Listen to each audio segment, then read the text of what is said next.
Pardon? You what now? Madison paused in surprise. Yup, I'm a demigod now, and you girls aren't that far off either. Shiro chuckled. So after a trial, not only did you get a wheelchair, you also became a demigod. Madison repeated just to make sure she was correct. Yup, you got that 100% right. Shiro grinned. What else did you do then? Lay it all on us. Madison facepalmed. Well, I also got the support of 5 primordial deities. Got 2 of the best masterpieces created by Hephaestus himself. Shiro said as suddenly she realized something.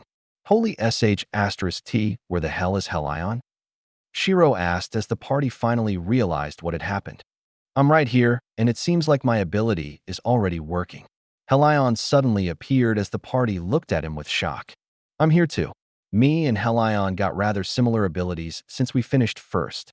In suddenly popped out of the rift as the party somehow forgot about their existences. What the hell happened? Shiro asked. Well, for me, after finishing Hephaestus' trial, I got a skill called Forge of the Gods. During battle, I'm able to forge temporary armors for the entire party, which lasts for a few hours. This doesn't affect your real armor, so it stacks up. But during this, forging it is going to take a bit of time, so this passive I got makes it so that so long as I'm not attacking, I'm not sensed by anyone. Helion grinned. For me, once I jump into the rift, people forget me entirely. This doesn't work when I'm outside through, so it's handy for getting out of tight situations. Een said as she sat next to Shiro. Though I'm surprised that Shiro managed to remember me despite the fact that the skill was active. Maybe it's weaker on allies. Helion shrugged. Well, it should be, since it would be bad if we can't protect you just in case someone managed to discover you while forging. Lyrica said as Helion nodded his head. How was your trial, dear? I would pat or hug you, but as you can see, I'm sort of disabled right now. Shiro chuckled. It was good. Hades was quite kind, but he fought a lot with Demeter. Een shrugged. Figures. Considering their background, it isn't strange. Shiro laughed. Talking for a bit longer, the party agreed to have a week's rest so that Shiro could recover. In addition to this, they needed some time to understand their power so that they know what they're doing. Sitting in the bed, Shiro glanced out of the window and mused to herself. So far the party's level is pretty high. Both Helion and Yin's abilities are surprising, but the fact that existence can be forgotten for a moment is very helpful. Maybe since I'm a demigod, the effects are weaker for me since the others didn't have the same effect. After finishing the trials, everyone was now level 200, and they're waiting for a chance to class up to tier 5. Once they do, they would be standing near the peak in terms of the power in the world. Despite being together for less than a year, Shiro watched them improve at superhuman speeds, and she felt both proud and happy.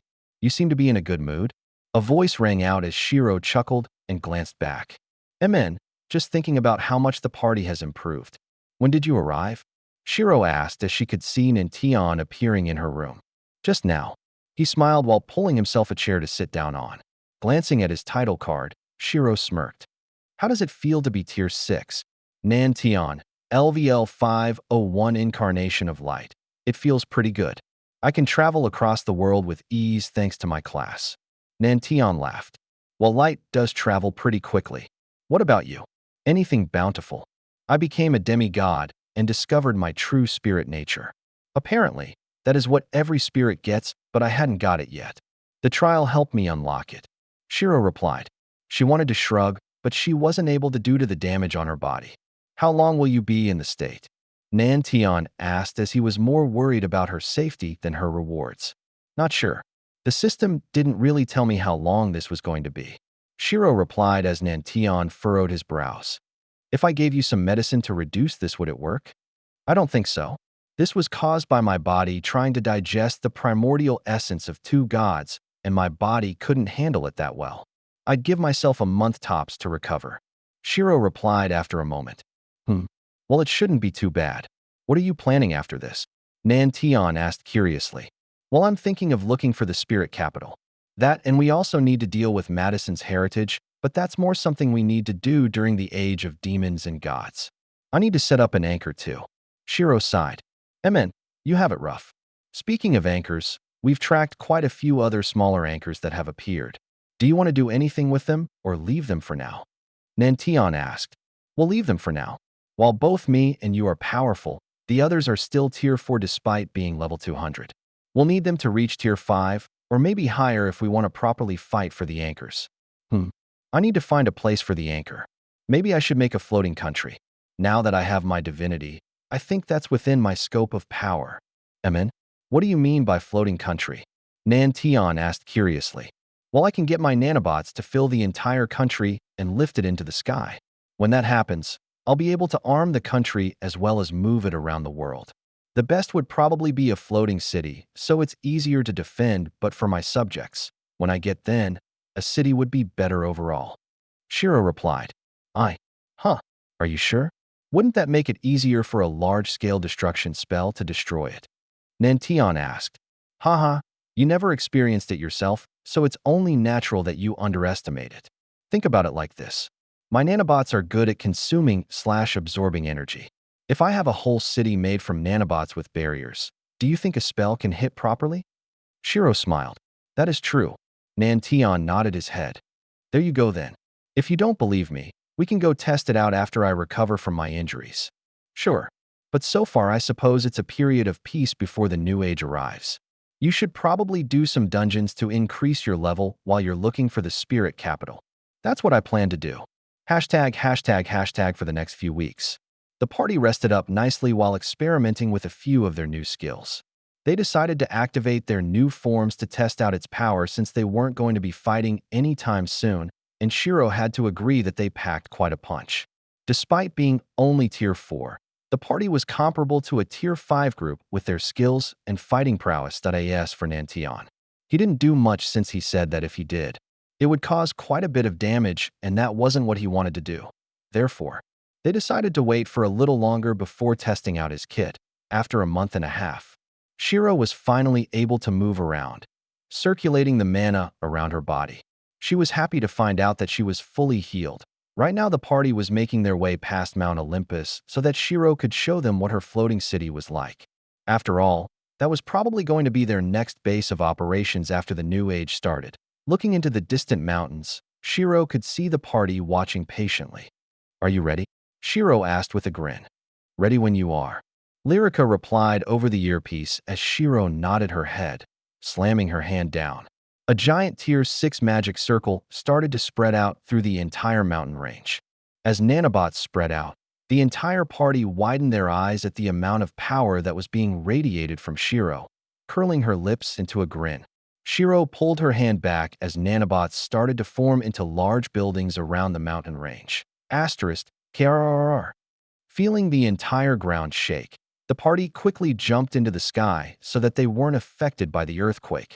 Watching as the city was being created out of thin air, they saw large-scale weapons and pillars which seemed to be fueling a barrier of sorts appear. Clasping her hands together, Shiro envisioned several jet thrusters and support beams beneath the earth as she was now going to send this floating city into the sky. *Rumble. Crack. Watching the ground split apart, the party watched as the city slowly raised into the air, with guns mounted everywhere. They were shocked at the scale of her power. Right then, shall we give this fortress a test? Shiro asked over the mic as the party hadn't seen its power just yet. Thankfully, they were in the middle of a mountain range away from civilization, so they didn't need to worry too much about the casualties. Shall I go first? Nantian asked. Sure, I want to see the kind of damage you can do to the fortress. I'll join you lot now just in case my fortress doesn't hold up. Shiro laughed since she knows the power a tier 6 holds. Even if she was powerful for a level 300, it was nothing compared to tier 6. Flickering next to the party, Shiro nodded her head at Nantian as he smiled and snapped his finger. Suddenly, a tier 6 magic circle appeared above the fortress as several large-scale support formations could be seen, enhancing the power of the main spell. Waving his hand down, a pillar of light slammed down in an instant before anyone could react. Immediately, Shiro could sense several layers of her protective barrier shatter apart, as the sudden increase to power was above what the initial threshold accounted for. However, learning from her teacher, she had set up secondary measures in case this situation occurred. Within the pillar of light, a swirl of energy could be seen as Nantian's attack was being forced to the side. Much like what happens when you open a tap on a domed object, the water starts to glide off the surface and spread to the areas around the dome. Watching as his light attack was diverted, Nan Tian was surprised to see how effective her barrier was since his attack had the property of breaching through tough defenses. However, with Shiro's nanobots absorbing his attack and redistributing the power to the barrier, he could see how it would hold up for a long time. But despite all of that, he could sense that the barrier was going to give up soon, so he decided to end the attack early. Looking at the cracked and smoking barrier of the flying fortress, Nantian smiled. It can definitely hold up to the attack of a Tier 6 legend, but not for a long time. Short attacks, yes, but for channeled attacks like that one I don't think it'll do as well, he said as Shiro agreed. There is still a stress limit for my nanobots. After a certain amount of energy, they also get worn out, but the fact that I can sustain the barrier under your attack is pretty good. Do you have any instant one-hit attacks? I want to fix the barrier then see how it does against an attack like that, Shiro asked. I do, nodding her head. Shiro flew over to her city and quickly made some repairs. Once she was ready, she returned back to the party. Go for it. Snapping his fingers, Nan Tian summoned a small golden sword the size of a toothpick in front of him. Pushing it into the air, he motioned his fingers up as Shiro could see the sword flying into the sky. Using his spare hand, he created several Tier 6 magic circles that layered above the city. Motioning his hand down, the sword started to descend. Passing through the first magic circle, the sword seemed to grow ever so slightly.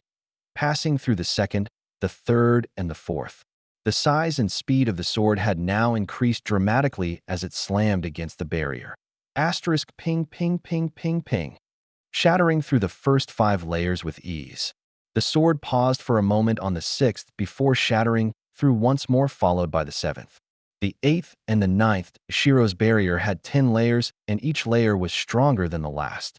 Even his previous attack only cleared around 6 to 7 layers over an extended period of time, so one could tell how powerful this attack was. Narrowing his eyes, Nan Tian was surprised to see the shards of the previous barriers converge towards one another as a new layer was formed beneath the 10th one.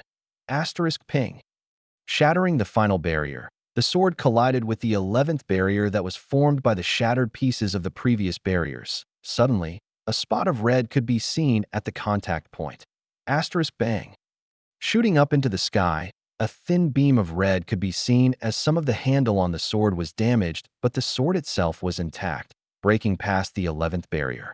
The sword crashing into the city, obliterating it with ease. Che, I thought that the 11th barrier would work. Shiro sighed. What was that red beam of light? Madison asked. That was all the energy that the barriers were able to absorb from the initial impacts.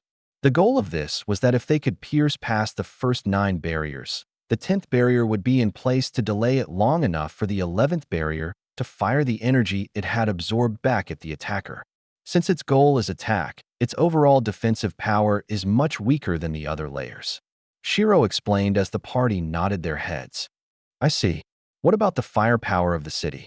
We know that the defensive power is able to protect against a Tier 6 for a short amount of time. What about the attack power? Nan Tian asked as that 11th barrier was pretty interesting.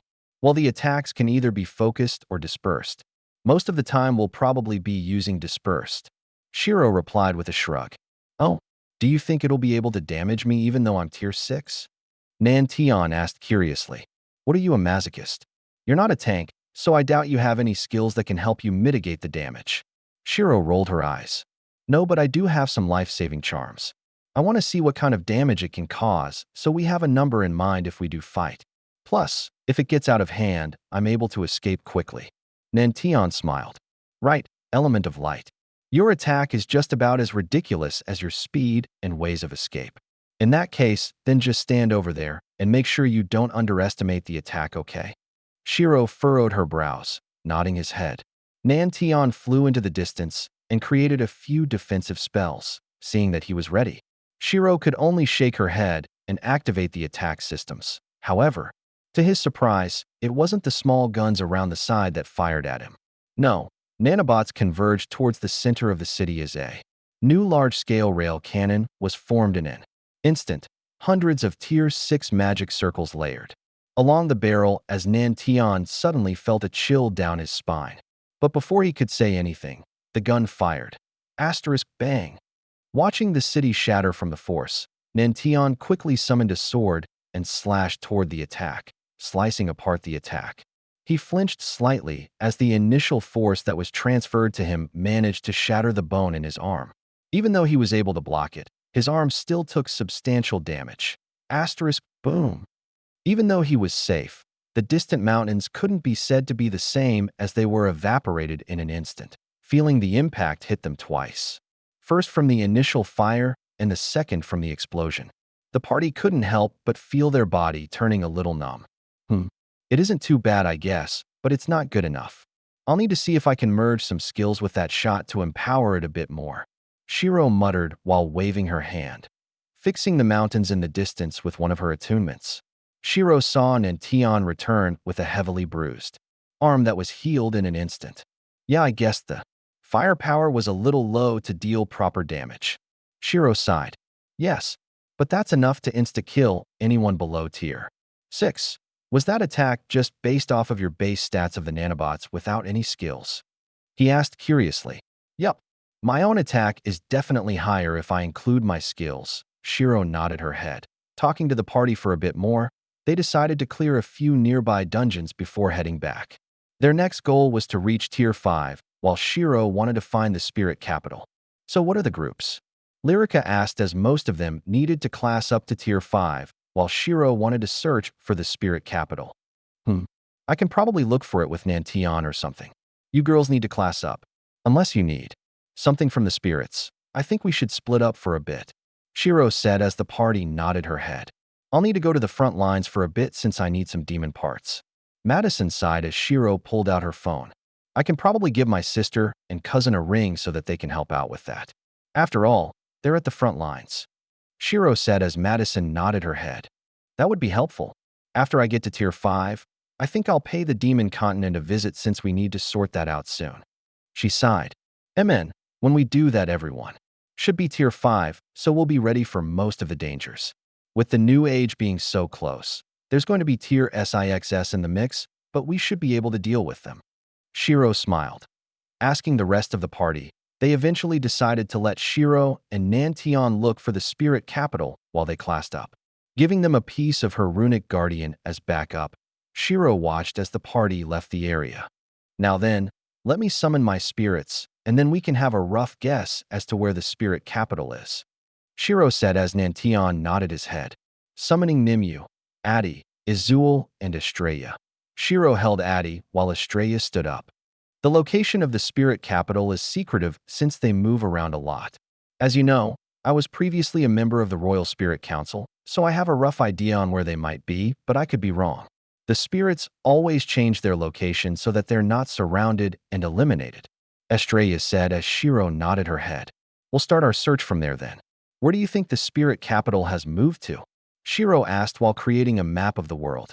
Pointing to the far east, Estrella tapped on an island and zoomed in on the map. I believe that this should have been their next location, so we should start there. There is no doubt that they will probably be looking for you as well, so it may be helpful to visit the previous site first in case they have sent out a few patrols. Aren't you a former member? Do you not have a way to contact them? Nantion asked as Estrella shook her head. Unfortunately, no. Otherwise, I would have contacted them long ago so that they can assist Her Highness to the best of their abilities. Estella shook her head. That's fine. Also, a question from me. Do you happen to know about the spirit world? In my trial, I came across an interesting spell that allows me to access it. Shiro asked as Estrella raised her eyebrow before nodding her head. We do, but only the higher-ups know about the way there. That's because if too many portals are opened, it could expose us to danger. However, at the same time, the higher-ups don't want the spirits that are lower in the hierarchy to know about this since it reveals too many secrets. I don't know if you have experienced this, but when you're in the spirit world, a few secrets come to light, such as hidden treasures or locations where a lot of energy can be sensed. If the younger spirits know about some of this and were captured, they could have the information extracted from them by other races, and it has happened before. Estrella shook her head. Damn, the spirits were quite oppressed before I became Queen, huh? The most up-to-date novels are published on lightnovelworld.com. Mn. Seeing the downcast expression on Estrella's face, Shiro sighed. Don't worry about it. I also made a promise to Nimue that I'll kill those who have tormented the spirit race, so. Well, Promise is putting it a bit lightly. I vowed to help her kill the queens that have tormented the spirit race. Shiro chuckled. Indeed you have. You were so untrusting before too. But it wasn't you who was in danger. It was me, since now that I have made that vow, every day is just filled with me wanting to throw islands into the air. Nimue sighed. While she may say that, she didn't regret it at all despite the frustration it gave her. At least it didn't make life boring. Mn. Nimue, Izul, have you two been in the spirit world before? Shiro asked. I think I have, but Nimue probably hasn't. Izul tilted her head for a moment as Shiro nodded. How about we pay it a little visit? It's okay if Nantian joins, right? Since you are the empress of the spirit race, your orders are absolute. If you wish for Nantian to enter, he can. If you wish for the entire world to enter, they can. Estrella said as Shiro only shrugged. It's not that severe. I'm not going to get the whole world to join. Plus, Nantian is trustworthy, so it's fine. She laughed. Oh my, I'm touched. Nantian chuckled. Oh, shouldn't you know you were trustworthy a while ago? Shiro rolled her eyes. Perhaps, but hearing you say it is better. Whatever. Snapping her fingers, Shiro created a magic circle and muttered a few things in ancient spirit language. Shiro created a portal in front of them. Let's travel in the spirit world. Who knows, we might find something interesting. Shiro smiled as they nodded their heads. Entering the spirit world, Shiro and Estrella were greeted with a familiar sight, while the rest were enthralled by the shift in color as well as energy being rather visual, glancing down at his hands. Nantian was surprised to see a thin veil of white-colored aura that seemed to flicker with starlight. Interesting, Nantian muttered while glancing at the distant Mount Olympus. There were several flickers of golden aura, but it was rather faint. It showed that the mountain was touched by the gods, but they didn't make it their permanent residence. While he was glancing into the distance, Shiro was furrowing her brows since this was a little different than the one she saw in the Forgotten Realms. Previously, the colors in the spirit world were rich, but this one was a little murky, like a thin sheet of mud was spread across the world. Estrella was the same, as she had a frown on her face. The skies are darkening. When the new age arrives, I think the spirit world may lose its lustre unless time passes without any problems. She muttered as Shiro nodded her head. The dark skies could be an omen of sorts, since she did say that the spirit world was one that holds quite a few secrets. Shiro mused to herself while walking through the spirit world. Making a note on their current location, the group started to make their way towards the old spirit capital in case they left behind any scouts. So where exactly is the old capital? Shiro asked curiously. It's in a country known as Urdi. This was a new country of demi-humans created near the border between demons and humans, since there was quite a bit of prejudice before. But things have gotten better, so it's a hub of sorts now. We decided to use it before because we had a connection with the president and he was helpful enough to conceal our presence. But it's been a while now, so a new president would have been elected. With a new president, I doubt the higher-ups would be confident enough to stick around, so they would have left. Estrella replied as Shiro raised her eyebrows. If we know that the president has changed and that they would have left, is there a need to make such a large detour? Shiro asked curiously. Yes, since I wish to visit the old president and ask him a few things about the current state of the spirit race. While he may not know the details, getting a general idea is still good. Estrella replied. Nodding her head, they proceeded towards the country of Urdi, located between the border of human and demon territories.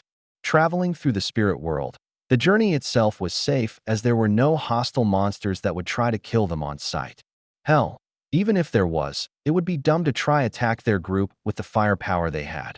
While it would be faster to just look for a teleport shrine near the country, Shiro saw that Addie was interested in the spirit world, so she spent a bit more time in this realm and played around with him while Nantian watched with a smile. He did want to interact with Addie a bit, but he always stuck his tongue out at Nantian, which caused Shiro to laugh. Eventually, they took a few teleport shrines and made their way to Urdi. Upon arriving at the country borders, Shiro was surprised to see how desolate it looked. It was as if the entire country was going through a famine right now. There was not a single stalk of fresh grass, as everything was decayed. This shouldn't be happening. Estrella frowned as Shiro raised her eyebrow. I can see that. Do you think it's caused by a monster? I doubt that. Estrella shook her head. Entering into the spirit world, The group could see a large black and green aura in the far distance. Looking at the ground, they could see tree roots made from the same energy. Just as she stepped past the border, Shiro heard a system notification. You have stepped into the domain of Queen Limra. As an enemy queen, you will experience the following effects while in this domain. Minus 20% to all stats, 20% effectiveness to all queen-related spells, 20% system assistance. Seems like the place was reduced to this after a queen took over it. It's by someone called Queen Limra. Any clues? Shiro asked as she glanced over at Nimue and Estrella. Doesn't ring a bell. They both replied as Shiro nodded her head. Shall we continue or turn back? If the president was still in this country, he's probably the queen's underling now, which makes him our enemy. Even if we do run into him and he helps us, I wouldn't trust it, Shiro said as Estrella nodded her head with a frown. I mean, we should leave. But before we do, we should perhaps scout out the city a little and see their anchor. Maybe we can destroy it and remove a competitor early, Estrella suggested as both Shiro and Nantian were very strong. There is a risk of whether or not there are multiple Tier 6 guardians. If there is, I'm not keen on fighting them even with Lil Tion's help. Shiro shook her head. Amen. There is the chance that they can slip past me while one of them keeps me occupied. Nantian nodded in agreement. There you have it. We should leave for now and come back in the future. When the age of demons and gods arrive, I can probably take over this country depending on what happens. Don't you also need to make an anchor of your own? Nantian asked. I do. But I need to get some resources along with the shard of the garden, Shiro said while holding the map of the garden shard that she had obtained before from the system. And a good place too. Are you going to place the anchor in your floating city? Nantian asked. Maybe, but that's a bit risk. Wait a minute. Shiro paused and looked into the sky. Do you think I can send my anchor into space? Shiro asked as Nantian tilted his head and paused in shock. After the world changed, no one could get back into space, no? Thanks to the monsters and a few restrictions.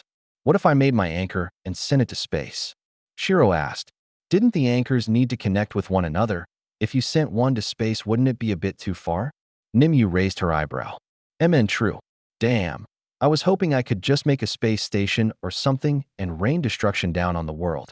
Well, I suppose I can still do that, but just not with the anchor next to me now. Shiro sighed. Perhaps you can have all of your anchors above the clouds in the form of floating islands. But just make sure you camouflage them well so. When enemy queens get a notification, they look around in wonder, Izul suggested with a chuckle. While the thought of powerful queens looking around in confusion is hilarious and I do want to try it. It is a bit risky, so I'll decline for now. Maybe when I become very strong. Shiro laughed, shrugging her shoulders. Izul nodded her head. Actually, Astral Horizons is an option, Nimue said as Shiro remembered the mana-rich zone that her teacher had brought her last time they trained together. Thinking about it, Shiro nodded her head. Yes, but I need to figure out its exact location first. Otherwise, it'll be kind of hard to find out where we are. Shiro replied. We can do that when we have more time. But for now, let's just get out of here and make our way to where the island that Estrella pointed out. Before, she followed up as the group nodded. The location that Estella had pointed out initially was the island country known as Guria. After a bit of research on the net while they were traveling, Shiro learned that Guria was mostly a relaxation spot for people. There were hardly any monsters, and the ones that were around were low level. The island had 3 levels: Heaven, Earth, and the Underdark. The Underdark was below ground, and despite its rather suspicious name, it was a place where people could party and clear a few dungeons for fun, as it is rather low-leveled. Earth was the resorts on the ground such as beaches, while Heaven was the skyscr airs that connected to one another. This was where the rich and the powerful stayed, as everything was expensive. Naturally, Shiro didn't really care, but the fact that this could be where the spirits migrated to was rather interesting. Any particular reason for this spot? Shiro asked while pointing to Guria. Some of the spirits were already working here in secret since they were disguised. They found a few spots that were perfect for hiding, so they might move a few people here. Plus, the island is huge, and the resort only makes up for 20% of the island. The rest can be freely explored, but a few formations can change this. Estrella replied. And if the humans discover you? We should be fine. The formations have been active for centuries, and it has worked pretty well so far. Unless an extremely strong person appears, I doubt they'll be discovered. You do realize that is what humans call a flag, or jinxing it, right? Shiro's smile twitched for a moment since she was now worrying about whether or not they were in danger. It'll be fine. If you're worried, I can contact some of the people the sect has stationed there to keep an eye out. Nantian smiled. *T. You even have people there? Shiro asked as he nodded. We have eyes all over the world. I feel like you have underestimated that. Though I suppose it's no longer all over the world since the queens are now establishing their followers. Nantian sighed as Shiro shrugged. But it's still surprising. Anyways, if you can contact them, it'll be rather helpful. If one of them could teleport us there, it'll be even better. Shiro smiled, pulling out his phone. Nantian contacted the spies. While this was happening, Shiro quickly searched up the net for any more information regarding the queens. After all, she was in the trial for quite a long time on top of almost 2 months of recovery. The opinions of people were somewhat split in terms of their thoughts about the queens, however. Many could understand that something large was happening with the queens appearing out of nowhere. There was now a large market for powerful weapons since independent adventurers were now gearing up for war in case a fight breaks out, seeing the power of the queens. Some of them even wondered if the heroes could stand up to them. As for the heroes, they said nothing as of yet since they haven't fought one. But Shiro knew that if they did, they would no questions asked. Resuming the rest of their journey outside of the spirit world, Shiro created herself a suit and mask so that she wouldn't be recognized. After all, even though she barely had any real threats in the world right now, she still didn't like the feeling of having her every move tracked, which was rather contradictory since everything she does draws attention. Hiring a few adventurers to escort them to the resort. Since they didn't have the teleport shrine, they were able to arrive without any problems. Looking at the island resort, Shiro had to admit that it had rather impressive architecture. Out of all the man-made places that she's been to in this life, this was one of the better-looking ones. No wonder this was rated quite higher as a resort. Shiro mused as Nantian nodded his head. The facilities here are pretty good, and it's a popular spot for couples. Men would have fun clearing dungeons with their girlfriends, while the more mature ones would go to the heaven section and relax. You sound like you've been here before. Shiro raised her eyebrow. I haven't. This is my first time. My subordinates had told me about it before. Nantian chuckled. Fair enough. So out of curiosity, have you actually done anything fun in the time you were at the sect? Like take a few holidays, or did the old man make you do a bunch of work? Shiro asked curiously. He did say that I should take a break, but I haven't really taken one since there was always things to do. But I suppose I'm taking an extended break now, haha. You should have seen the elders when I pushed my workload to them. Nantian chuckled softly. Is it because you're traveling around with me now? Shiro asked. After the run-in with a tier 6 last time, I feel like you'd run into more dangers if I don't keep an eye on you. Che, do I look that fragile to you? Shiro rolled her eyes. Yes. Oi, you want to be hit? Shiro's smile twitched seeing Nantian's instant response. I'll pass considering your attack vaporized a mountain last time. He chuckled. So is there anything worth checking out? Shiro asked as they might as well have a look now that they're here. I don't know. I didn't pay attention. Nantian shrugged as Shiro stayed silent. Oh well, we'll have a look after finding the spirits. Summoning Estrella by her side, Shiro asked if Azul and Nimue wanted to come out too. Naturally, they wanted, so Shiro summoned them by her side. Right then, do you want to lead the way? Or shall we go into the spirit world first? After all, I think they should have patrols inside the realm, right? Shiro asked. I think so. But let me have a look around the place first. Estrella said as Shiro nodded her head. Normally I would do this on my own, but since you know I'm an ex-member, it might be a bit awkward on my own. That's true. Shiro nodded her head. Where to first then? If we can't find it by tomorrow, I guess we'll have a bit of fun around this resort. No point leaving without trying it out. Shiro suggested. That's fine. There are only a few places that the spirits can be hiding, so let's go. Following behind Estrella, they circled around the resort and made their way towards the forest. There were a few people curious about their identity, as Nantian still had his mask on. Seeing a man surrounded by beauties such as Nimue, Azul, and Estrella caused them to seethe with jealousy. This only caused Shiro to roll her eyes since any of them could kick their asses if they made a move. How are the glares of anger and jealousy? Shiro asked with a smug grin. I'm used to them. I had quite a few at the sect when I had my mask off. Nantion shrugged. Of course. One look, and the guys might think their girlfriends will come running at you. Shiro laughed. Then their relationship is a bit rocky then, isn't it? Well, even if it wasn't, it would be tempting. You have the looks, the status, and you're gentle too. Who would pass this up? Shiro shrugged. A few people, I'd say. They're blind. Shiro waved her hand. Right, Addie? Shiro smiled as Addie nodded his head. You always nod your head to everything your mom says. I haven't seen you say no yet. Nantion chuckled. Hearing this, Addie only stuck his tongue out at Nantion before hugging Shiro, giving him a provocative stare. A spark of lightning seemed to spark between the two. Don't be so childish. You know you're having a stare-off with a child, right? Shiro raised her eyebrow. Fine. You win this time. Nantion said while he poked Addie's nose. Trying to fight back, Addie was unfortunately too slow to hit his finger. Glaring at him with annoyance, Addie pouted in anger. Grow up strong so that you can beat him up, okay? Shiro spurred Addie on as he nodded his head. PFT, are you raising my torturer? Nantion laughed. Who knows? Maybe, maybe not. Shiro only shrugged and smirked, arriving at the forest after leaving the resort. Both Shiro and Nantion immediately noticed a very small shift which seemed to be unnoticed by the spirits, narrowing her eyes. Shiro kept her attention on this feeling as they ventured further, circling around for a bit. They weren't able to find anything. We should come back tomorrow, I guess. Estrella sighed. No need. What? Estrella tilted her head. Because they've been watching for a while now. From the moment we entered the forest, I believe. Shiro smiled and called out. Hearing nothing around her, she only rolled her eyes, snapping her fingers.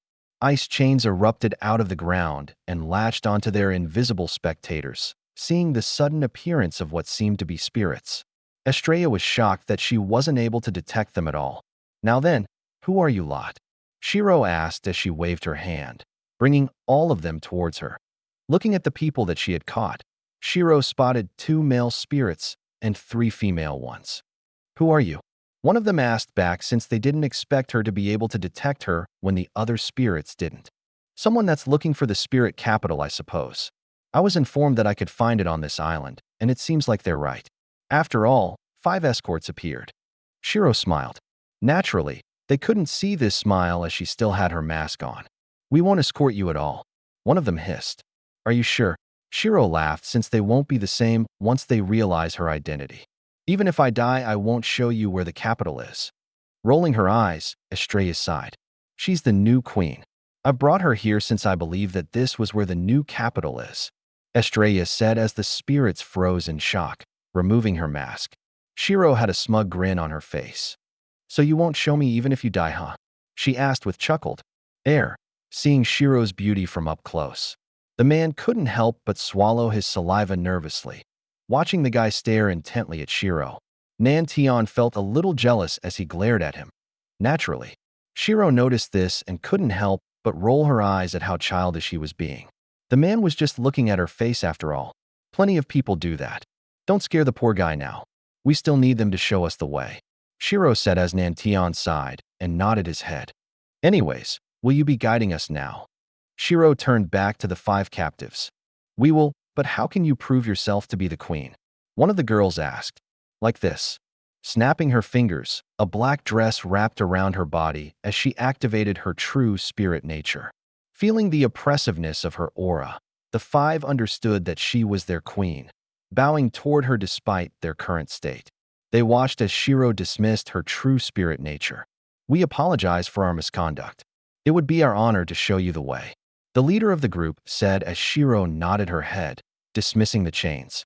Shiro helped the group up as they made their way towards where the spirit capital was, walking through the forest. The group couldn't help but glance back at Shiro occasionally as she would give them a small wave, seeing how nonchalant Shiro was. The group couldn't help but wonder what kind of queen was this relaxed. They had expected the spirit queen to be filled with majesty or something. After walking for a while, they stopped. Are you sure you want a human to come with you? They asked. Is there a problem? Shiro nodded. Just a small one. Some of the spirits might not be as receptive. We have just sustained a large attack by the humans after all. Hearing this, Shiro paused in surprise and raised her eyebrow. You were attacked by humans. MN.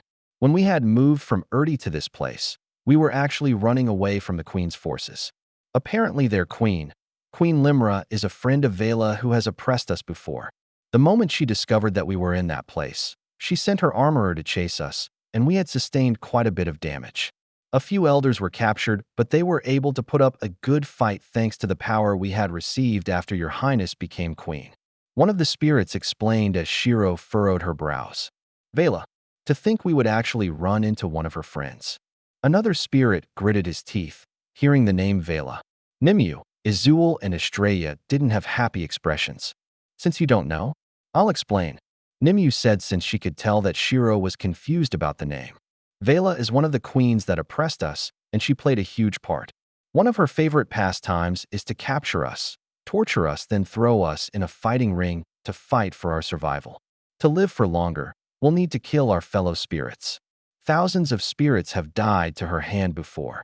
Nimue said as Shiro's expression turned sour. Seems like we need to go pay her a visit. She muttered. If you do, I'll help. Nan Tian offered since he wasn't too happy about the fact that she was enslaving and forcing spirits to fight. MN, let's have a look at the state of the capital first. Shiro sighed. The most up-to-date novels are published on lightnovelworld.com. Hearing this, the spirits nodded their heads as they dismissed a few barriers, watching the surroundings shift slightly. Shiro could see several guards approaching them, whispering a few things to the guards. The spirits gestured to Shiro and Nan Tian. After a short moment, the guards nodded, kneeling before Shiro. They dropped their weapons. Your Highness, they greeted. MN, you can rise. We have sent a message to the remaining elders. They will arrive soon. The guard said as Shiro nodded her head. Thank you. It should be us thanking you, Your Highness.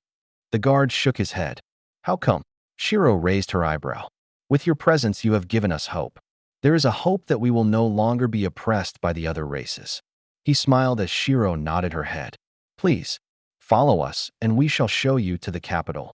Following behind the guards, Shiro could see white marbled buildings within the forest that couldn't be detected before. There were small motes of light, which represented young spirits, as not many could attain human form at a young age like Shiro or Adi.as for the ADULTS. They were curious about Shiro's identity, but since she was being escorted by the guards, they decided to stay silent for now. In the distance, Shiro could see 3 people rushing towards her with excited expressions. They're the elders. Estrella whispered to Shiro's ear.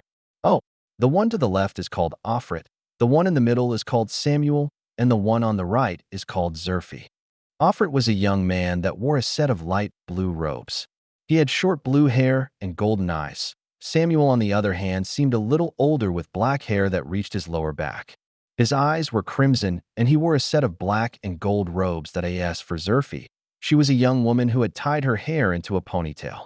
Her hair was a very light green, and she wore a green one-piece dress. Upon seeing her, their eyes teared up with happiness.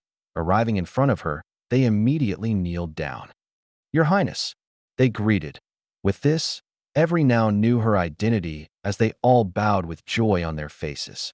Your Highness, they called out as Shiro felt a little awkward since it was like she was facing a cult of sorts. You can rise. Let's talk inside, Shiro said as the 3 elders nodded their heads, making their way to the large building in the distance. Shiro could see that the atmosphere around this place seemed to have gotten better as they were discussing topics with excited faces. Some of the younger spirits would look at her with wonder as she would wave back with a small smile. With all the attention on her, they ignored the human following behind her. Please, take a seat, Your Highness. I know this isn't worthy of someone like you, but it's the best we have as of this moment. They apologized while gesturing towards a slightly decorated chair. There's no need to be fancy. A normal chair would be fine. Shiro shook her head as it was rather awkward to be thrusted into an important role where everyone gave her respect despite not having done anything for the race just yet. Estrella, seems like you have brought the queen back despite your previous claims, Samuel said as he glanced towards her. I did as I promised. I made her fight a Gorgon, and she killed it. Estrella replied as she was still guilty about what she had done, but the past is the past. She's right, you know. If she wasn't useful, I would have wanted to dispose of her. When she made me fight against something hundreds of times stronger than I was. Shiro nodded her head. The most up-to-date novels are published on lightnovelworld.com. Hearing this, the three elders blinked their eyes since they had thought Estrella gave up on that idea, but it seems like she didn't. So what's the current situation? I'm not sure what I'm supposed to do as the queen just yet, but I suppose it's best to deal with this limera that caused everyone to flee from their previous location. Shiro asked. Well, normally we would host a coronation ceremony to tell everyone that you are the queen. However, as you have said, we also have a pressing matter to deal with. Offred nodded his head. And then before that, how do you three actually feel about me suddenly arriving and becoming queen?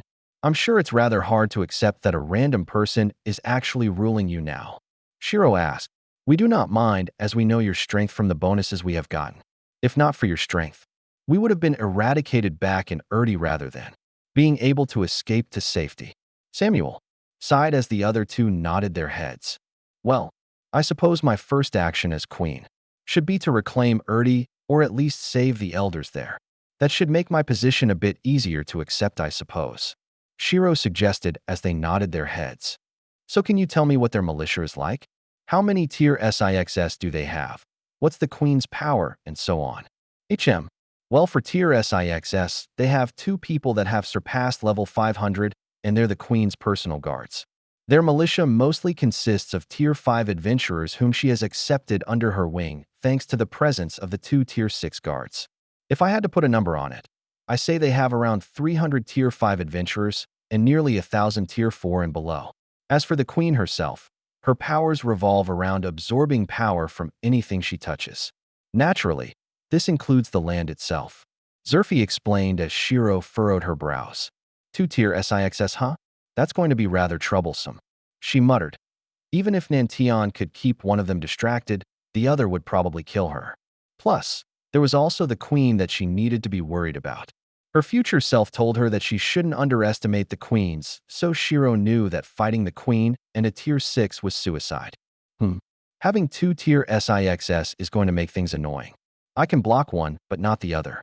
And if I try to block both, I'll only be able to hold out for a little while. Nantian sighed as Shiro nodded her head. But while they were discussing this, a guard arrived with a complex expression. There is apparently a second queen who claims the first is a fraud, he said as the elders furrowed their brows with confused faces. Excuse me, what? Shiro asked as she was now an imposter apparently. They said that your class is not that of a queen, but rather a powerful spirit. So you are a fraud. He bowed as he didn't want to show disrespect. He was just a messenger. Bullshasterisk. We can feel Her Highness' power. What do you mean she's a fraud? Samuel slammed his hand against the table since the spirit queen's aura was slightly different to a normal spirit. For those that have interacted closely with a queen, they'll be able to pick up on this difference, hence why they can confirm that Shiro was indeed the queen. Let me see who has the guts to call Her Highness a fraud. Samuel stormed out with fury on his face. Walking out of the main building, Samuel saw a woman with a calm expression on her face. Above her, a title card was displayed. Yulia LVL 500 Spirit Queen. The one who has claimed my title is a fraud. I had decided to stay hidden away for now to see the current situation, but who knew someone would claim my title in my absence? Yulia shouted out as Shiro, who heard this, suppressed a laugh. Your Highness, please ignore her. We'll deal with her quickly, Offred said with a troubled expression. No need. I want to see what she has up her sleeves. Shiro smiled. Stepping out of the building, she saw a rather tall woman with long black hair. Her golden eyes pierced into Shiro's as Shiro only smirked in response. Who's taking whose title now? Shiro called out as she made sure she didn't release any aura. After all, she wanted to see how gutsy this woman was. You're taking what's mine. In my absence, you have displayed your powerful class and lied to everyone about your identity. Who here doesn't know that the system would title the queen with the proper class? Yulia called out her class as Shiro still had it hidden right now. They probably saw through my disguise and figured that I must be lying. Shiro thought to herself with a smile. And you only came out now because I claimed myself to be queen? Tell me, what do you know about being the queen? Shiro asked. I won't say anything to a fraud. However, you better retract your statement. About being queen, or else I'll have to demonstrate who's the real queen here, Yulia declared. She was feeling rather positive since Shiro was just a LVL 300, compared to her who was level 500. There was no way that she could lose against this fraud. While she understood that she herself was also a fraud, it was better her lead the race than a LVL 300 fake. So quick on picking a fight. Shiro chuckled as the elders were furious. Before they could say anything, Nantian placed a finger against where his mouth would be on his lip. Let her do her thing, he said with a chuckle. Hearing this, the elders furrowed their brows but decided to see what happened. If a fight breaks out, they'll help out Shiro immediately. Fine, I'll humor you a little. Show me the power of this so-called real queen.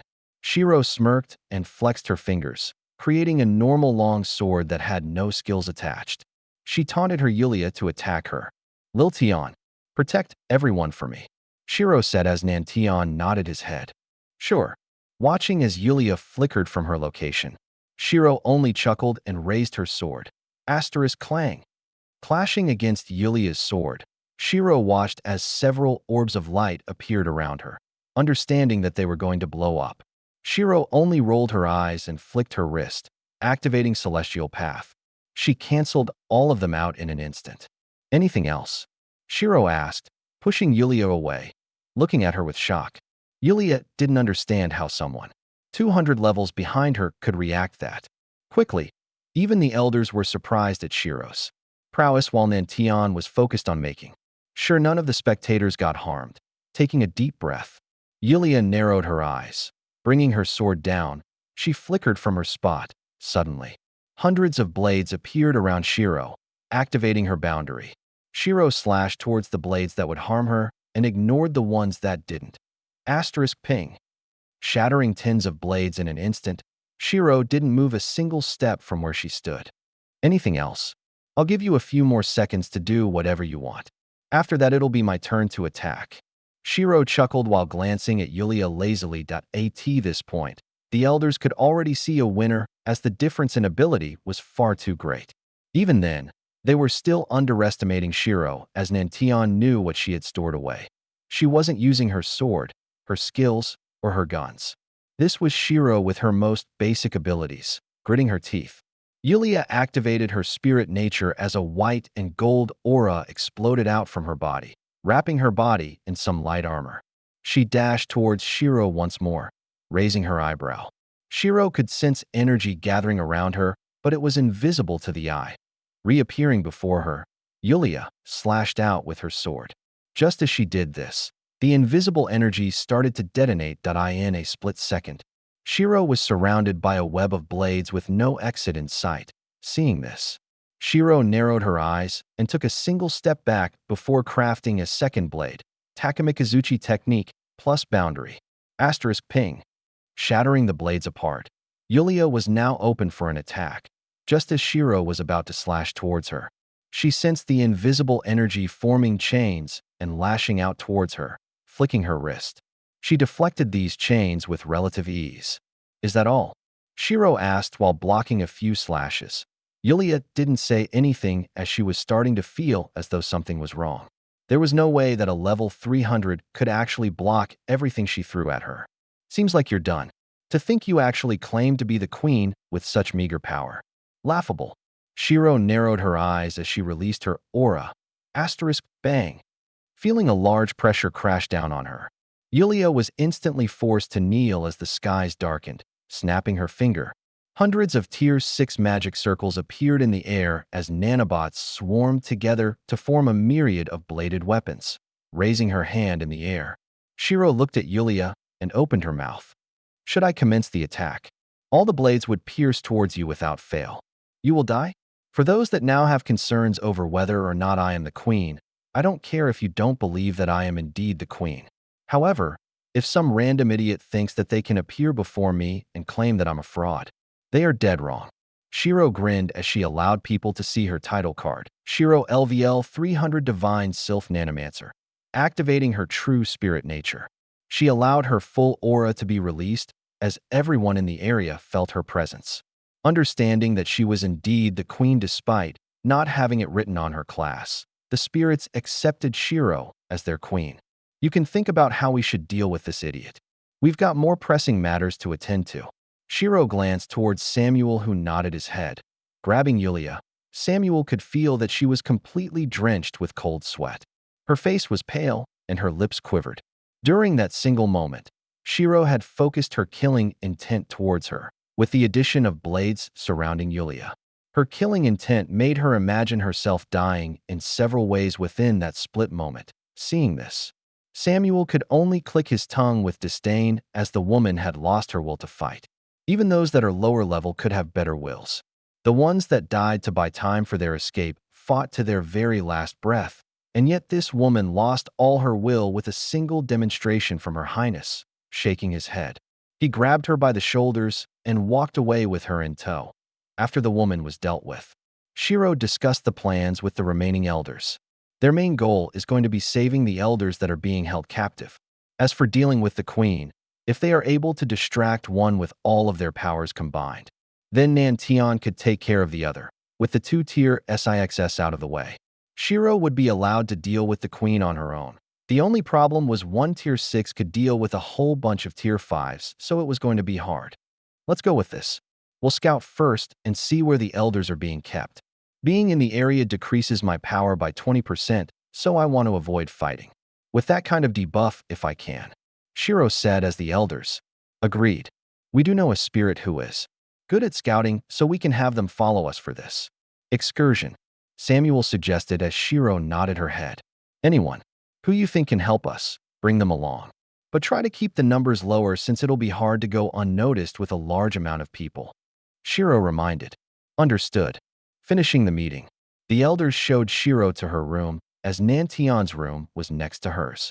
What do you think about the success rate of this excursion? Nantian asked. Honestly, 50% or maybe lower. Shiro sighed. Well, there are 2-tier SIXS, so 50% is quite high. But I don't like the odds. Shiro shook her head with slight amounts of worry. When she had mentioned 50%, it was only if they didn't fight and focused on running after obtaining the prisoners. There was a 50% chance of them being able to run away successfully, and the other half was that they die. First and foremost, we need to find out where the prisoners are being kept. Once we find that out, we can hopefully rescue them before the queen or the tier SIXS notice. Shiro sighed. Perhaps we can try to distract the tier SIXS and assassinate the queen. Nantian suggested. What do you mean by distract? Surely they won't be that stupid to be distracted by a rock being thrown against a wall or something. By distract, I mean I distract them. I can't hold out for a long time in a direct confrontation, but delaying them for you is easy. Nantian smiled. Nope. If they notice something is wrong, they'll come back immediately, and you won't be able to stop them.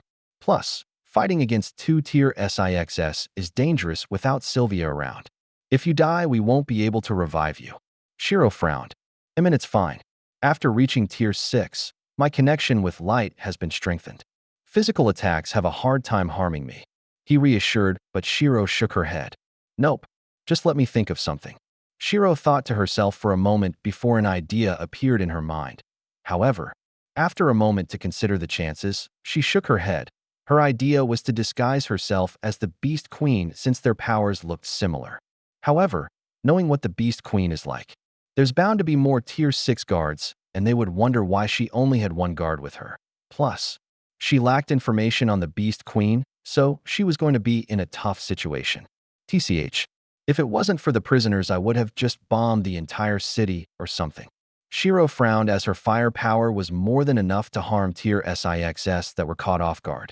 Plus, with her spirit nature as well as error, she could extract their souls and source codes. Why don't you rest for now and worry about it later? Nantian asked. Maybe. Shiro sighed since she was racking her mind to try to figure out how to save the spirit elders, saying goodbye to Nantian. Shiro lay down on her bed and wondered if she should upgrade her firepower some more. With Hephaestus masterpieces in her inventory, she could enhance Athra and Ina right now to obtain better pieces of armor. However, she understood that Athra had more upgrades that it could obtain without using external sources, so that could be a waste. As for Ina, this was the armor that Helion made, so he could probably upgrade it himself, if they did that. It would prove to be better cost-wise rather than wasting it now. Summoning Athra in front of her, Shiro closed her eyes and inserted energy into the blade. Feeling it pulse with energy, she traced her finger along the edge of the blade.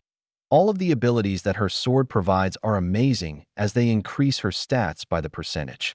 However, the backlashes were insane, such as losing vision, 80% muscle fatigue, and so on. It was something she should use near the end, since if the enemies lived through this, she would die. Feeling a pulse on the back of her hand, Shiro understood that it was probably error. "What is it?" Shiro asked as circuits appeared around her hand, wrapping around the sword. Error seemed to want to consume the blade, but Shiro glared at it. "No, it's my best weapon. You're not allowed to eat it." She berated, but Error was insistent. "Nope, you're not allowed to." Shiro shook her head as Error sighed and nodded its head, thinking about plans. Shiro eventually fell asleep. Waking up early in the morning. Shiro woke up to a half-eaten Athra. "What the F *CK?"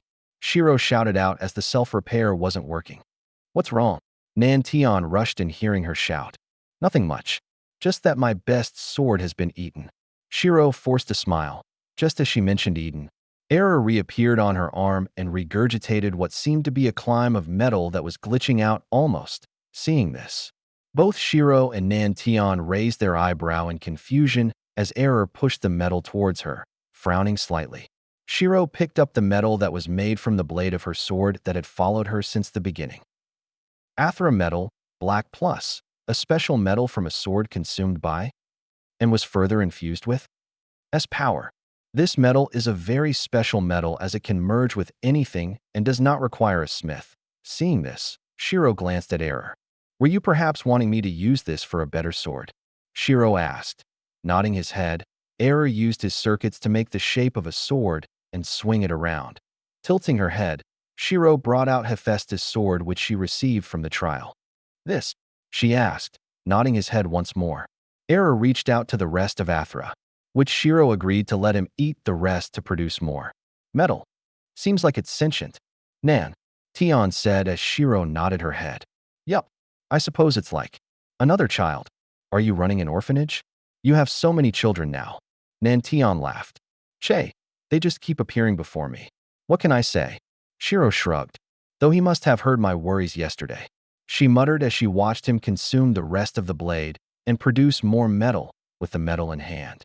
Shiro sighed and hoped that the outcome was worth it. Holding the masterpiece in front of her, Shiro placed the Athra metal against the blade. Watching it melt like water, the metal slowly wrapped around the blade. Seeing the familiar black blade, only this time it had a simple guard. Shiro glanced at its description and widened her eyes. Sylvanes, executioner blade of the goddess. Rainbow, A. Blade formed from the masterpiece of Hephaestus and a legendary blade that has survived through hundreds of hearts.I.P.S. Wielded by a unique demi-goddess. This blade shall be her executioner. This blade cannot be destroyed. This blade has no level. This blade ignores 80% of all forms of armor. Sylvanes, passive skill. When infused with the power of, you are able to strike towards their source code. Unsheathing this blade will passively cause the fear status. Those that have no resistance cannot fight against you. Increase damage resistance by 1% for every enemy you face. Max, 70%.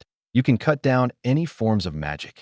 Converting the mana used for yourself. Sylvanes, active skill, effect 1.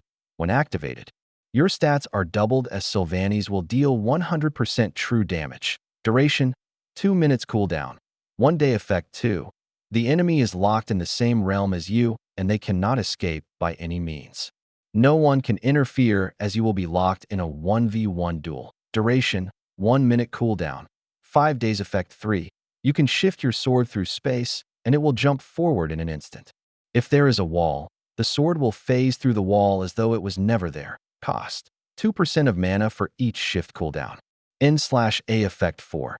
You can infuse any element with this blade, and the effectiveness will be boosted by 200% and ignores all resistance towards that element. Cost, 10% of mana duration, 1 minute cooldown, 2 minutes effect 5 to 100%. Lifesteal, you heal back for every damage you deal. Cost, 80% of current health duration, 10 minutes cooldown. 1 hour effect 6. This sword is bound to you and can be summoned/re-summoned at will. Soulbound. Shiro reading the description and the effects of her new blade, Shiro was shocked about its abilities. The fact that this sword deals true damage and ignores elemental resistance was incredible. For those that have no fear resistance, they cannot act against her. Plus, while it may take 80% to activate effect 5, her damage was more than enough to heal her back up. This was the perfect weapon for her. Plus, it was unbreakable. Looking at the black blade with admiration in her eyes, Shiro smiled and glanced at Nantion. I think we can go kill a queen now. After all, Effect 2 allows her to duel someone in a 1v1 situation where no one can interfere. Did the sword gain a good effect? Nantion asked as Shiro wouldn't change her mind so easily. After all, she wasn't one that liked to take too many risks. The fact that she would suggest fighting the queen after expressing her worries the night before meant that the sword changed things around. Yup, I was worried that I couldn't face the queen head-on without the tier 6 guards getting in my way. However, there's a special effect of my sword that makes it so that I can fight the queen alone without anyone being able to interfere. Shiro smiled as Nantion raised his eyebrow, snapping her finger. Shiro created a hologram that displayed her sword's effects for Nantion. That's certainly helpful.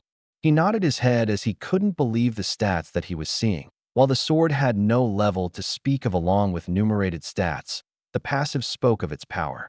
Plus, with the power of her strange element, she could target their source code at will. It was unbreakable, so she could use it as a shield if she wanted to, and it also ignored 80% of all forms of armor. This was the worst nightmare for tanks, as this sword literally gave no sh*ts about your defenses.as for its passive. The fear resistance was hard to obtain to begin with. Fear-resistant items were rare, and even Shiro didn't have much when the Beast Queen appeared before her. Nantion could still remember that he needed to lend Shiro one of his items for her to be able to move. One could truly see how powerful that passive skill was. With just these passives, the sword was good enough, but there were powerful actives too. It was truly a blade that was worth its rainbow status. Yup, even with a 20% decrease in stats, the power of my sword should be enough to cover that gap. Shiro smiled. What about your armor? Do you want to upgrade that too, or are you leaving that for later? Nantion asked curiously. I'll save it for later. The sword should work fine for now, so there's no need to be too hasty. Shiro shook her head. After all, it was probably better to upgrade her armor when Helion improves it some more. Shall we go inform the elders then? With a change of plans, I suppose we should be planning around your abilities so that you can escape after killing the queen. Nantion smiled. You seem awfully confident that I can kill the queen. My future self did say not to underestimate them, you know. Shiro raised her eyebrow. Yes, but it seems like you have already shifted the path now. The future is forever changing with each step. The fact that you saw your future makes it so that there's the chance for change. Plus, it's you who we're talking about. Even if you tell yourself to not underestimate them, you use your skills and experience to come out on top now. Nantion smiled as Shiro nodded her head. There are still a few things I haven't achieved, but I can definitely say that things have changed. As for me killing the queen, I don't know much of her abilities yet, so I can't say for sure. But I am pretty confident of my victory right now. Don't be too overconfident, as it could lead to your downfall. You cannot do the same as what you did to the fake queen since. This is a genuine queen that you're dealing with now. Nantion reminded as Shiro nodded her head. Don't worry, I know. Shiro reassured since she wasn't that stupid. Hopping out of her bed, she snapped her hand and quickly made herself a dress with some light armor. Heis, every time I see you use your nanobots, I can't help but wonder how it even works. You can use it for both combat and for leisure, making clothes and armor at will. Nantion sighed. I'm basically a factory for the core of the nanobots. I pump it full of mana, and more of these tiny robots are produced. You can also think of them as atoms, I guess. Depending on how I arrange them, I am able to change the feeling of the item I produce. Shiro explained as she summoned a handful of nanobots. Want to give it a try? Shiro chuckled as Nantion nodded his head, touching the nanobots. He furrowed his brows since it was quite a strange texture that it was similar to a handful of sand, only one that would stick to your skin and felt cold to the touch. Not only that, it acted like a fluid too. Depending on how he moves his hand, the nanobots would flow differently. It was definitely something that Nantion had never felt before, and in one way it was rather unique. Seems like you're having fun with it. Shiro chuckled. Well, it's quite different. Nan. Tion replied as the nanobots solidified into shape. They were currently in. The funny thing is that it can also change texture. I can make it soft like silk, smooth like the surface of a polished jewel, or rough like the concrete we walk on. Shiro shrugged as she dismissed the nanobots, feeling it disappear in his hands. Nantion could only describe it as ash floating away in the wind. It just crumbled and disappeared. How did you even get it in the first place? You never told me. Nantion asked. Well, it has something to do with my first life, I suppose. Though the fact that it followed me to this life was quite a mystery. Strange things happen to you all the time. I'm not too surprised. Nantion chuckled. MN, well, let's see. Hashtag explaining the story to Nantion along with her background with Ikari. He was rather surprised that she was quite delicate as a child. It was unfortunate that the experiments ruined things for her, but in one way he was also grateful since it allowed him to meet her. A rather strange feeling to be grateful about harm coming to her, just so that he had received this chance. What's wrong with your face? You seem rather concerned. Shiro asked as she raised her eyebrow curiously. Would it be weird if I said that I was happy about the things that happened to you, so that I was able to meet you? Nantion forced a smile since he felt a little guilty. PFT, haha, that's fine, don't worry about it. I don't really care about what I had to go through since it's the past. Though I am also grateful since it allows me to grow stronger and control my life and death to a certain extent. That is probably the only thing that I'm grateful to the scientists for. That and the beautiful display of fear and regret they showed when I killed them. Shiro shrugged. A bit grim, but not a lie, I suppose. Nantion shrugged. PFT, you afraid? Shiro smirked. A little, with how many times you have threatened to hit me. Stop being afraid over nothing. I haven't hit you yet. Shiro rolled her eyes, continuing to talk for a little bit longer. They made their way to the meeting hall, calling the elders. She discussed their new plan that IT mainly revolved around the elders searching for the captured prisoners, while Shiro and Nantion faced off against the queen and her guards. Nantion could distract the Tier 6 guards and help Shiro escape once she's done with the queen. The elders were a little concerned, but after describing her sword's ability, they were a little convinced, but not by much. After all, while she has proven great combat ability for a level 300, she was against a real queen 200 levels above her. Little did they know, Shiro's stats were getting close to her Tier 6 self. While she may be level 300, her true level should be much higher if one was to think about stats. Eventually, they nodded their heads since there wasn't much that they could do aside from giving her several life-saving items that they had kept just in case things go wrong. While they were preparing to leave, Shiro did some final checkups to make sure everything was okay. Do you feel nervous at all? Nimue asked curiously. A little. I'm facing a proper queen this time, unlike the Fire Queen. Like my future self said, she was a pushover. This one is going to be different. MN, when it says one-on-one. Do you think me, Izul, and Estrella can assist you since we're inside your mana realm? Probably not, since the system is rather strict about these things. But we can try. Anyways, this is quite the task for my first actions as the queen, isn't it? Shiro laughed. It was either this or something worse that would make me want to throw an island or two. Nimue rolled her eyes, talking for a little longer. Shiro set off with Nantion, the 3 elders, and some spirits that the elders had brought to assist them. Currently, the group was gathered just outside of the spirit capital. Right then, before we go, I want you to tell me about what you can do. Shiro said as she wanted to know about what the newcomers could do, but if the elders brought them along for this journey, then they must have some trust in them. Listening to their abilities, Shiro could best summarize it as 2 trackers, 1 camouflage and 1 scout. The 2 trackers will search for the prisoners while the camouflage would disguise their presence, making it hard for the enemy to spot them. While this was happening, the scout would be keeping an eye out for anything that might have seen past their disguise. For the elders, they were the main attack force aside from Shiro and Nantion. Not to be grim, but if one of the elders have died, how would you know? Shiro asked the trackers. The tether would be broken. When we track people, a tether will appear that only we can see, and once that is broken, It means that they are dead or are in a place that cannot be reached. The spirit replied, I see. How many tethers do you see so far?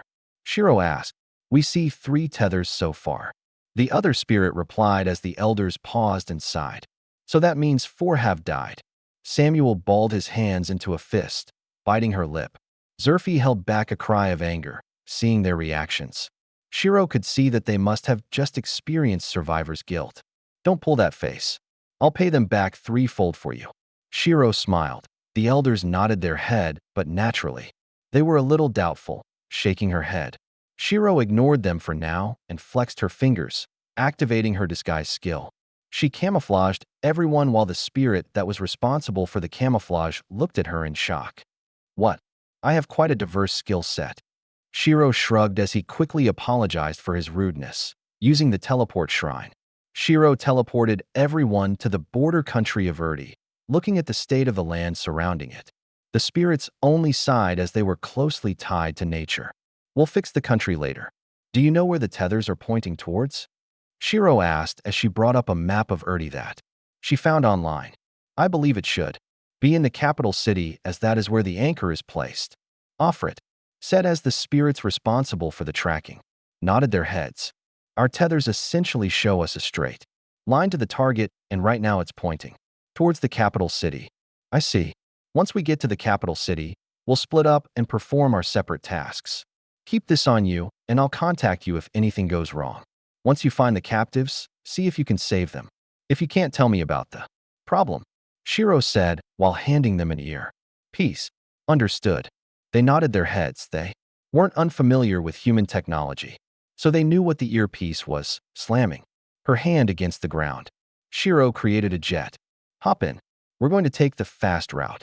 Surprised at the sudden summon of a vehicle, they looked at her with wonder. It's my ability, don't think too much about this. Hearing her reply, the elders could only look at each other since that was clearly abnormal. There was a certain limit to the powers that a spirit can obtain, and creating large vehicles out of thin air was clearly not one of them. However, since she was the queen, they decided to set it aside for now.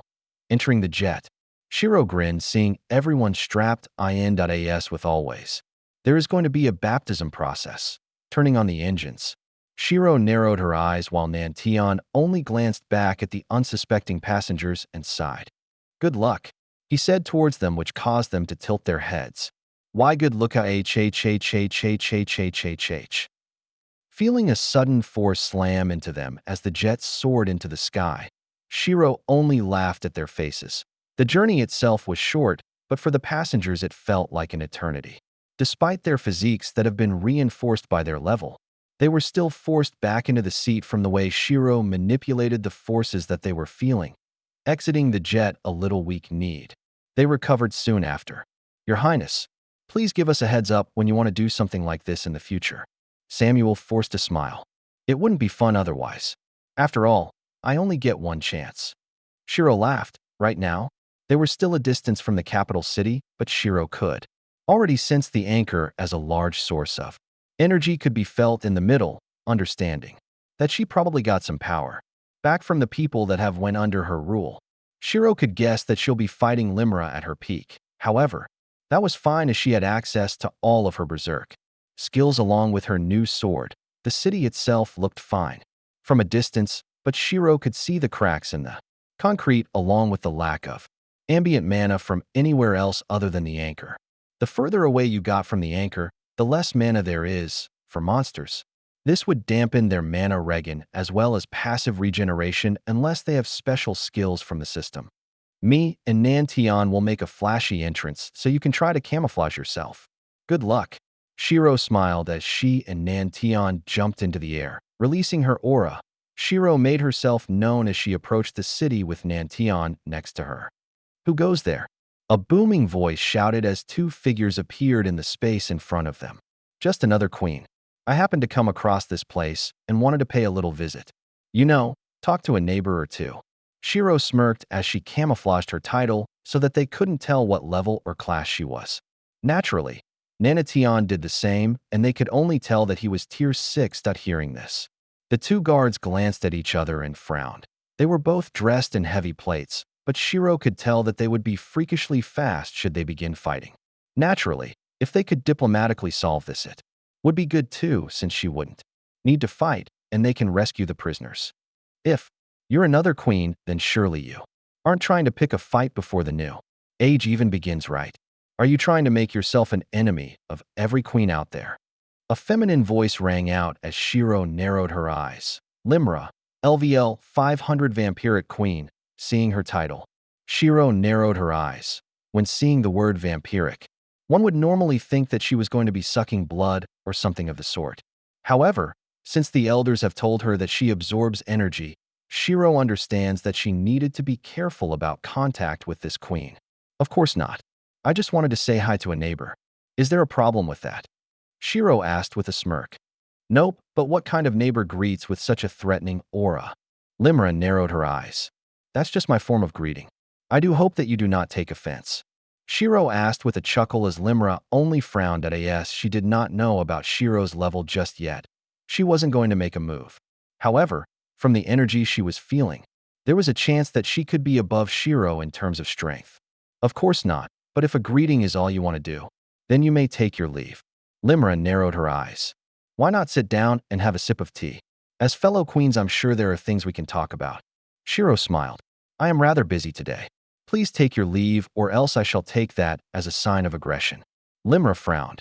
Raising her eyebrows, Shiro smiled, flickering from her spot.